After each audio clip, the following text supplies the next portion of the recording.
पुस्तक है पिता के पत्र। प्रस्तावना। पत्रों के जरिए इस किताब में कही गई कहानी शाश्वत है।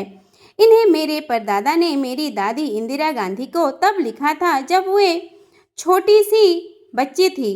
इनमें उन्होंने अपनी बेटी को इस संसार के आश्चर्यों की जानकारी दी थी जिसमें हम रहते हैं।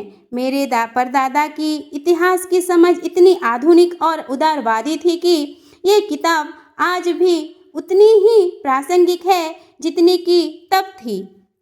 मैंने इन पत्रों को पहली बार बोर्डिंग स्कूल में पढ़ा था।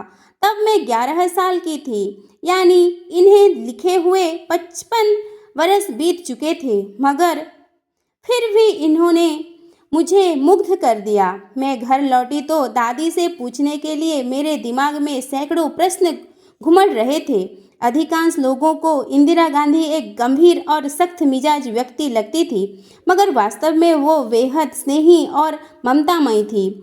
ये मेरा और मेरे भाई का सौभाग्य था कि हम उनके घर में बड़े हुए। उनके सानिध्य में हमें बहुत अच्छा लगता था।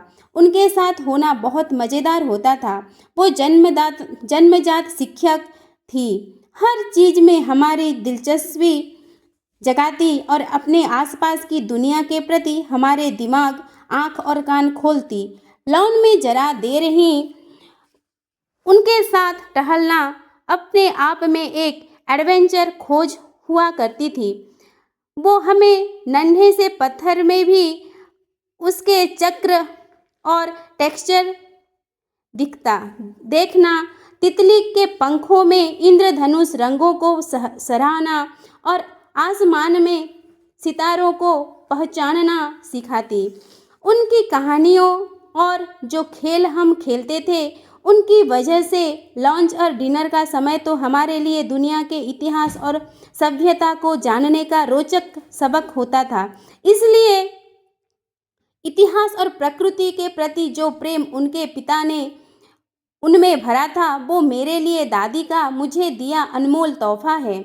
मुझे आशा है कि ये पुस्तक आपको प्रकृति की पुस्तक को पढ़ने में मददगार साबित होगी, जो कि आश्चर्यजनक कहानियों से अटी पड़ी है और आपको इस विषय में जवाहरलाल नेहरू के विचारों से प्रेरित करेगी कि वो क्या चीज़ है जो किसी देश और उसके वासियों को महान बनाती है। साथ ही मुझे ये भी आशा है कि आपको भी पिता के पत्र पढ़कर उतना ही आनंद आएगा जितना मुझे इसे पढ़ने में आया था। प्रियंका गांधी।